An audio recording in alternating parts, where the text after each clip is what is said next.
80대 노부부가 살고 있는 집에서 불이 나 할아버지는 숨지고 할머니는 다치는 사고가 발생했습니다. 유가족은 노부부가 집안에 난 불을 스스로 꺼보려다 밖으로 빨리 빠져나오지 못했다며 안타까워했습니다. 조인호 기자입니다. 불이 꺼진 다세대 주택 창문 안이 조금씩 환해지더니 검은 연기가 밖으로 흘러나오기 시작합니다. 놀란 주민들이 건물 밖으로 뛰어나온 뒤 창문 밖으로 불길이 치솟아오르고 누군가 창문 밖으로 탈출하자 주민들이 아래쪽에서 받아줍니다.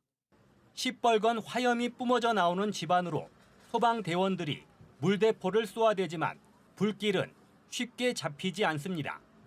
불이 안 보이니까 연기만 있으니까 불은 크게 안 나겠다 했는데 한 5분 정도 있다가 갑자기 불길이 그냥 안에서 그냥 밖으로 치솟아 올라오더라고. 80대 노부부가 살고 있던 4층짜리 다세대 주택의 2층에서 불이 난 것은 오늘 새벽 0시 50분쯤. 불은 40분 만에 꺼졌지만 80살인 할아버지는 숨졌고 창문으로 탈출했던 81살인 할머니는 연기를 들이마셔 병원에서 치료를 받았습니다. 위층에 살고 있던 아들이 어머니의 전화를 받고 급히 뛰어내려왔지만 불길과 연기 때문에 집 안으로 들어갈 수 없었습니다. 처음에 불 끄려고 물로 덮었나 봐요. 덮어가지고 물을 계속 뚫려고 왔다 갔다 하니까 어머니는 도저히 안 되겠는지 이 없어도 꾸준히 거리다가 아무 소리가 없었다고. 불이 난 집은 내부가 대부분 불에 타면서 이렇게 현관 입구까지도 시커멓게 타버린 것을 볼 수 있습니다. 집안 내부 80여 제곱미터가 모두 불에 타면서 소방서 추산 6천여만 원의 재산 피해도 발생했습니다. 주택 내 전체 중에 거실 부분의 소해 상태가 가장 심합니다. 그리고 가장 강한 수혈흔을 볼 수 있어가지고 거실을 중점적으로 저희가 볼 건데. 경찰과 소방당국은 불이 났을 때 거실에 가스난로를 켜두었다는 할머니의 말에 따라 정확한 화재 원인을 조사하고 있습니다. MBC 뉴스 조인호입니다. 도내 항구에서 생선 찌꺼기가 바다에 그대로 버려지는 현장이 MBC에 포착됐습니다. 어민들의 편의를 위해 설치된 활어 보관시설에서 나온 부산물인데 시설 규정을 위반해 물고기를 판매하고 있는 사실도 드러났습니다. 이따금 기자가 보도합니다. 앞치마를 두른 남성이 건물 밖으로 파란 바구니를 들고 나옵니다. 어선들이 정박한 항구 쪽으로 다가가더니 바구니에 든 무언가를 갑자기 바다에 던집니다. 자세히 보니 생선 꼬리와 뼈 등 부산물입니다. 운반 도중 떨어지자 이를 차지하기 위해 갈매기떼가 모여듭니다. 내장, 머리, 뼈, 비늘 뭐 이런 것들을 그냥 거기 갈매기 날아다니니까 갈매기한테 그냥 주기도 하고 한꺼번에 항만에다가 투기하고 있고. 이 부산물들이 나온 곳은 항구에 위치한 활어 보관시설. 이곳에서는 어민들이 잡아온 고기와 수산물을 손질해 판매하고 있는 것으로 확인됐습니다. 수조에는 문어와 광어, 부시리 등 수산물이 가득합니다. 혹시 이거 문어는 하시는 거예요? 아, 이거 문어는 얼마예요? 원래 이곳은 소형 어선에서 잡아온 물고기를 판매하기 전 항구에 임시 보관만 하는 곳입니다. 서귀포 수협이 어민들의 편의를 위해 지난 2023년 제주도로부터 항만시설 사용 허가를 받아 지역 어촌계에 운영을 맡겼습니다. 그러나 운영자들은 어민들이 잡은 활어를 보관만 해주는 것이 아니라 직접 사들여 횟감으로 팔고 있는 겁니다. 문제는 이 같은 행위가 모두 불법이란 겁니다. 허가 조건에는 관광객이나 일반인을 대상으로 활어나 회를 판매하는 행위는 안 된다고 규정돼 있습니다. 또 항만에 쓰레기를 버리는 건 수질오염을 일으킬 수 있어 항만법에서 금지하고 있습니다. 시설 관리를 맡은 제주도는 불법 사실이 확인되면 시설 운영 중단과 고발 등 조치에 나서겠다고 밝혔습니다. 판매 행위가 이제 확인이 된다라고 했을 경우는 우리 사용 허가 난 항만법에 의해서 절차적으로 뭐 1차 경고, 뭐 2차 중지, 3차 취소 신호로 이제 행정 절차를 이행해 나가겠습니다. 운영자들은 최근 어획량이 많아 어민들이 팔지 못한 고기를 사들여 일부만 간단히 손질해 판 것이라고 밝혔습니다. 그러나 불법 판매 논란에다 해양오염 의혹까지 일면서 공유재산인 항만이 관리의 사각지대에 놓였다는 비판은 피하기 어려워 보입니다. MBC 뉴스 이따금입니다.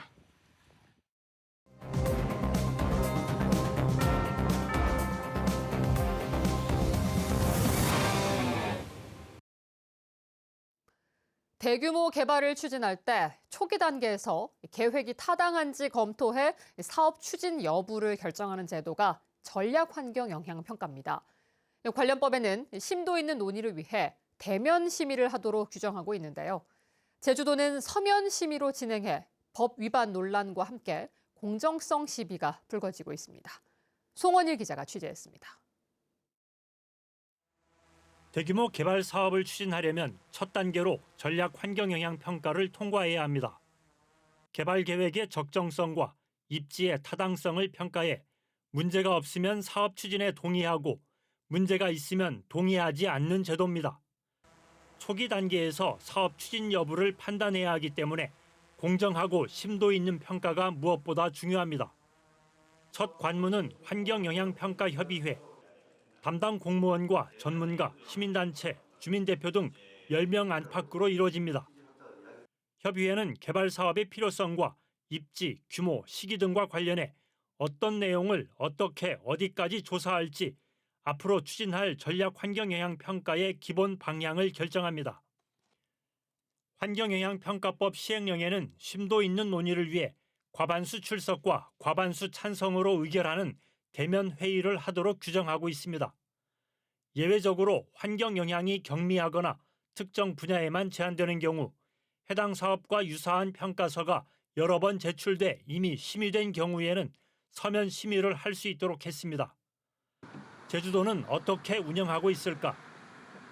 지난해 4월 신천목장 휴양리조트 조성 사업 전략 환경영향평가 협의회와 관련해 작성한 공문입니다. 위원 11명을 위촉하고 서면 심의를 하겠다며 검토 의견을 제출해달라고 요청했습니다. 애월 포레스트 관광단지 조성 사업도 협의회 위원 12명에게 서면 심의를 하겠다며 검토 의견을 제출해달라고 공문을 보냈습니다. 제주도는 이들 사업들이 기존에 추진된 지구 단위 계획을 수립하기 위한 관광 개발 사업과 유사하다고 판단해 서면 심의를 하고 있다고 밝혔습니다.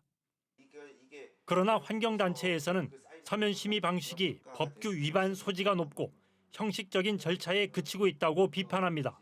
이제 심도 있는 논의 과정 속에서 이제 뭐 평가 항목이나 그리고 어떤 범위들을 좀 더 늘릴 수 있는데 그냥 개별적인 이제 평가로 가다 보니까 결국에는 이제 사업자가 내놓은 기준대로 원안 통과되는 경향들이 많기 때문에 대규모 개발 사업 계획이 타당한지 사전에 검토하기 위해 도입한 전략 환경 영향 평가제도. 그러나 행정당국의 소극적인 제도 운영으로 인해 사회적 갈등과 공정성 논란만 키우고 있습니다. MBC 뉴스 송원일입니다. 윤석열 정권 퇴진 제주행동은 제주시청 앞에서 기자회견을 열고 윤석열 대통령 구속 취소를 규탄한다고 밝혔습니다. 이들은 법원이 증거인멸과 사회적 혼란을 초래할 위험이 있는데도 절차적 흠결을 이유로 구속을 취소했고 검찰총장은 수사팀의 반대에도 즉시 항고하지 않고 석방했다고 비판했습니다. 시민단체는 헌법재판소의 탄핵 선고가 나올 때까지 제주시청 앞에서 파면을 촉구하는 농성을 진행합니다. 제주 4.3 사건 유족들에게 국가가 손해를 배상해야 한다는 법원의 판결이 확정됐습니다. 광주고등법원 제주민사부는 4.3 유족인 105살 현모 할머니 등 12명이 국가를 상대로 낸 손해배상 청구 소송에서 원고 승소 판결했고 정부가 대법원 상고를 포기함에 따라 판결은 확정됐습니다. 정부는 이들이 지난 2005년 4.3 유족으로 결정돼 손해배상 청구 시효인 3년이 지났다고 주장했지만 재판부는 4.3 진상규명과 배보상 과정을 볼 때 시효가 지났다고 볼 수 없다고 밝혔습니다. 4.3 평화인권교육주간이 이번 주부터 다음 달 5일까지 운영됩니다. 제주도 내 학교들은 4.3과 관련한 수업을 2시간 이상 진행하고 온라인 추모관을 운영하며 추념일 당일에는 조기를 개양하고 4.3 유적지를 답사합니다. 4.3 추념식에는 4.3 평화재단 이사를 지낸 정근식 서울시 교육감과 중일 전쟁 당시 민간인 학살을 겪었던 중국 난징 지역의 학생과 교사들이 참석합니다. 제주 지역 119 구급대가 중증 외상 환자를 이송하는 데 걸리는 시간이 지난 8년간 8분 늘어난 것으로 조사됐습니다. 질병관리청의 분석 결과 2023년 기준 도내 중증 외상 환자가 119 구급대를 이용해 병원에 도착하는 데 걸린 시간은 35분으로 조사 첫 해인 2016년보다 8분 증가했습니다. 이는 전국 최단 시간을 기록한 대전, 인천의 25분보다 10분 더 걸렸고 전국 평균 33분보다 2분 길었습니다.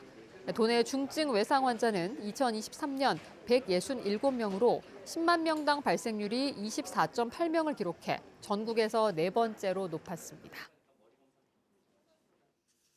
어린이 교통사고에 초등학교 저학년이 취약한 것으로 나타났습니다. 한국도로교통공단이 최근 5년간 도내 어린이 보호구역 교통사고를 분석한 결과 사상자는 초등학교 2학년이 17.8%로 가장 많았고 3학년 15.4, 1학년 14.9% 순이었습니다.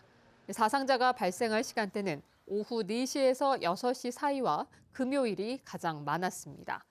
도내 어린이 보호구역에서는 최근 5년간 어린이 16명이 교통사고로 숨지고 1,900여 명이 다쳤습니다.